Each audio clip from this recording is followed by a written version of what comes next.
Монгол уран бичлэг уламжлалт уран зураг урлагийг түүх гүн ухаан, яруу найраг утга зохиол, бичиг үсэг тамга тэмдэг уран зураг бэлэгдэл зүг хослуулан цогт үстэл төрөн хөгжүүлэх зорилготой уран бүтээлчдийн хос мөнгөн мод нийгэмлэг байгуулагдлаа. Нийгэмлэгийн гишүүд болох Монголын хүүхдийн ордны уран зургийн багш Батбаяр 9 шавийн хамт уран бүтээлийн үзэсгэлэнгээ өнөөдөр нээлээ. Багштай хамт ингээд нийгэмлэг байгуулад тэгээ нийгэмлэгийнхээ нээлтийг хийгээд за одоо ингээд бас энэ хажуугаар одоо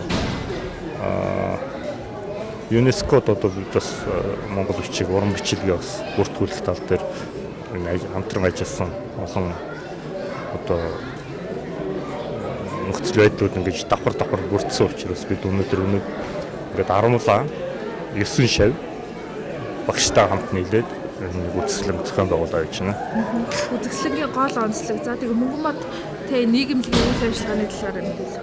Тийм манай энэ үзэсгэлэнгийн гол онцлог нь гэвэл ерөөсөө үеийн энэ олон уран бүтээлчдийг төрүүлсэн юм байна тийм. Тэдний одоо багада өөр одоо энэ дугуйланд орж суралцаад одоо зургийн дугуйланд анх орж суралцахдаа ямар байсан. Түүнээс хойш одоо ямар ч хөгжсөн нь энэ дээр одоо сайн ялгаа нь харагдан да. Одоо хүүхэд ахгүй цагтаа зурж исэн зургийг бас хамттай байд тийм. Тэгээд одоо ямар үе хийж байгаа юм бэ гэдгийг бас ингээд нийлүүлээд тавьсан болохоор энд бас нэлээд тийм жоохон өөр өнөр өнөртөх байна.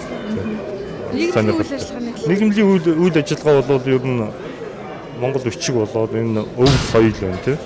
За тэгээд цаашдаа энэ уран бүтээл хийж байгаа урчууд зураач энэ нөхдүүдийг одоо арай нэг өөр төвшөнд жоохон гадаад харилцаатай. Дээрээс нь өөрийнхөө одоо өв соёлын асуудлыг нэлээд өргөж явах. Монгол тэр дундаа Монгол бичгээр дамжиж одоо юу явах вэ? Яаж цаашаа хөгжиж болох вэ? За ардын уран зураг гэж ярина тийм. Ардын зураг. Энэ бүх тал дээр одоо хамт юу хийж болдгийг өнөөдөр ямар байдал байгаа юм? Энэ орчин цагийн өнөөдрийн урлаг Монголд ямар ч байдлаар байж болох уу? Энэ дээр бас тодорхой хэмжээний одоо хариулт ирсэн гэх юм уу тийм. Тиймэрхүү үйл ажиллагаанууд явж байгаа л да. За энэ бол одоо нэг 120 орчим хүүхдүүдийн бүтээлийг тавьчихсан байгаа. Янз янзын төрөл чиглэлээр байна. Тэгээ маш нямбай нягт хичээнгүй хөдөлмөрсөн юм бүтээлийг тавьчихсан. Цаашид бол нийгэмлэгийн гишүүд зураачид хамтран ажиллаад.